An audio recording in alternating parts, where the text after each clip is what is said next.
तेषां सततयुक्तानां भजतां प्रीतिपूर्वकां ददामि बुद्धियुगां तां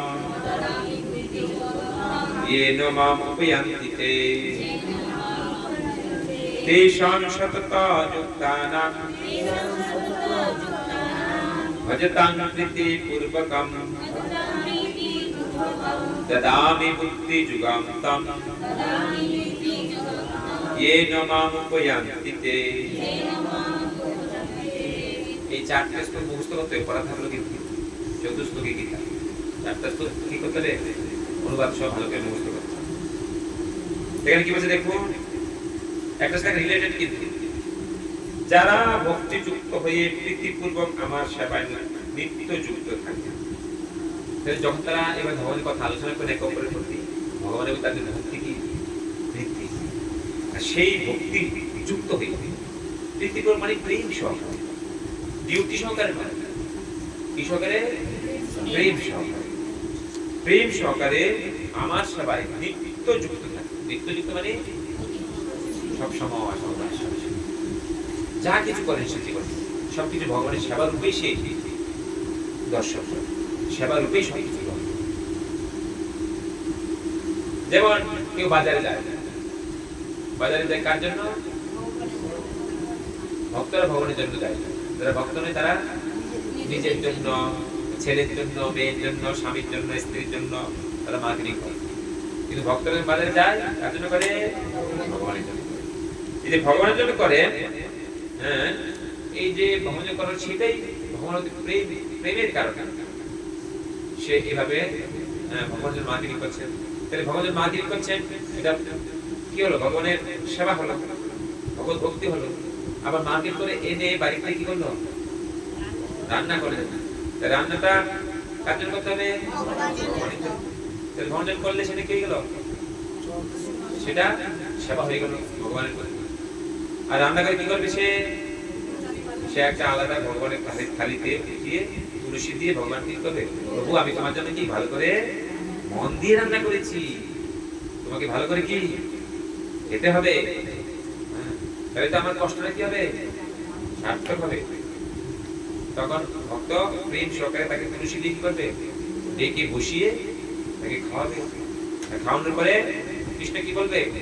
ও তুমি আমাকে এত প্রেম সহকারে খাওয়ালে আমি খুব সন্তুষ্ট হব। এখন তুমি আমাকে যা দিয়েছো সবটাই আমি তোমাকে ফিরিয়ে দেবো। তুমি খেয়ে এখন কি পেট তোমার পেটটা ভর্তি করো প্রসাদ দিয়ে। তখন সেটা প্রসাদ হয়ে যায়। ভগবান যখন খেয়ে দেয় সেটা কি প্রসাদ শব্দের উদ্দেশ্যে কৃপা। তিনি যখন প্রসাদ দিলে আমাদেরকে কি সেটা কৃপাটা আমাদের কৃপা। আর যখন আমরা সেই প্রসাদ গ্রহণ করবো তখন ভগবানের কৃপা আমরা পাবো। আর কৃষ্ণ বলছে যদি আমার প্রসাদ আমাকে নিবেদন না করে তুমি খাও প্রতি গ্লাসে গ্লাসে পাপ খাবে আর তুমি এক নাম্বার চোর।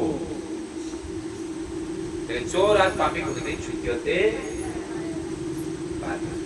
এইভাবে তিনি এখানে বলছেন যে যারা ভক্তি যুক্তির আমার দোষ যুক্ত থাকেন আমি তাদের শুদ্ধ জ্ঞান জনিত বুদ্ধি যোগ দান করি। এইভাবে যারা ভগবানের সেবা সবসময় যুক্ত থাকে তাদেরকে ভগবান কি করেন? বুদ্ধি দান করে। কি বুদ্ধি?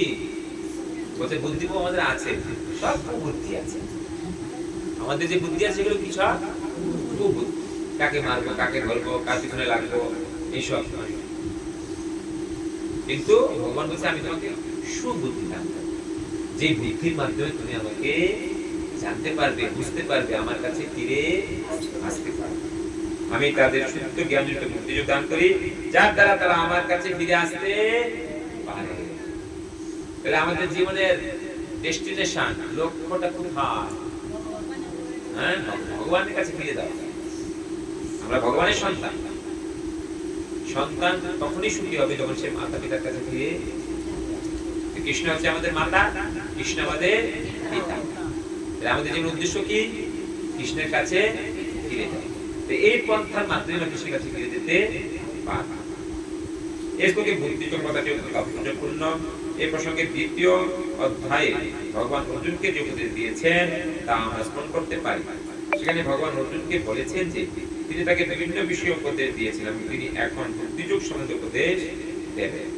ভগবান অনেক কিছু উপদেশ অর্জুনকে দিয়েছেন, এখন তিনি ভক্তিযোগ বুদ্ধিযোগ সেই বুদ্ধিযোগের উপর স্থিত রাখবেন। এখানে সেই বুদ্ধিযোগের ব্যাখ্যা করা হয়েছে।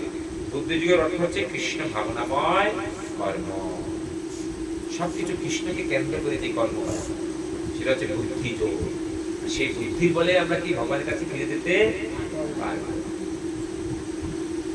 সেটি সর্বশ্রেষ্ঠ বুদ্ধিবৃত্তি। বুদ্ধির অর্থ বোধ শক্তি এবং যোগের অর্থ অতীন্দ্রিয় কার্যকলাপ যোগাল। কেউ যখন তার প্রকৃত আলোর পথে ফিরে যেতে চান এবং সেই উদ্দেশ্যে কৃষ্ণ ভাবনায় ভগবত সেবায় সম্যকভাবে নিযুক্ত হন, তখন তার সেই কার্যকলাপকে বলা হয় বুদ্ধিযোগ। পক্ষান্তরে বুদ্ধিযোগ হচ্ছে সেই পন্থা যার মাধ্যমে জড়জগতের বন্ধন থেকে মুক্তি লাভ করা যায়। সাধনার অন্তিম লক্ষ্য শ্রীকৃষ্ণ, সাধারণ মানুষ তা জানে না, তাই ভগবত ও সদ্গুরুর সঙ্গে গুরুত্বপূর্ণ আমাদের সকলের জানা উচিত যে শ্রীকৃষ্ণই পরম লক্ষ্য এবং সেই লক্ষ্য সম্বন্ধে অবগত হলে সেই মার্গে ধীরে ধীরে অথচ ক্রমোন্নতির মাধ্যমে অগ্রসর হওয়া যায় এবং অবশেষে সেই পরম লক্ষ্যে